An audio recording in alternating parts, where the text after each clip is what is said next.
আবার কলিযুগে অধুনা বাংলাদেশের মাটিতে ওই সুদামা পুনরায় জন্মগ্রহণ করলেন সুন্দরানন্দ পণ্ডিত রূপে। মহাপ্রভুর পার্ষদ হয়ে তিনি জন্মগ্রহণ করলেন। মহাপ্রভু যখন ভক্তবৃন্দ সঙ্গে নিয়ে শ্রীবাসাঙ্গনে নবদ্বীপে ওই নিশিজাগরণী হরিবাসনের সংকল্প করেছেন, আর ওদিকে বাংলাদেশ থেকে পায়ে হেঁটে ওই সুন্দরানন্দ পণ্ডিত নবদ্বীপে এসেছিলেন মহাপ্রভুর সাক্ষাৎকার হয়ে। আর এসেই যখন শ্রীবাসাঙ্গনে দাঁড়িয়েছেন, নাচতে নাচতে গৌর সুন্দর হঠাৎ দাঁড়ে তাকিয়ে দেখে যে ওখানে যে দাঁড়িয়ে আছে তার তো খুব চেনা চেনা লাগছে। মানে দাঁড়া দাঁড়া দাঁড়া দাঁড়া, কেমন চেনা চেনা লাগছে। এই সুদাম দাদা না? হ্যাঁ তুই সুদাম তো? সুন্দরানন্দ বলছে, ও তুই বুঝি আমার ভাই কানাই?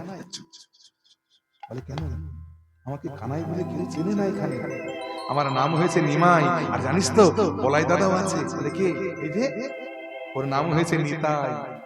এই বলে সব বন্ধুরা একত্রিত হয়ে সবাই যখন আলিঙ্গনবদ্ধ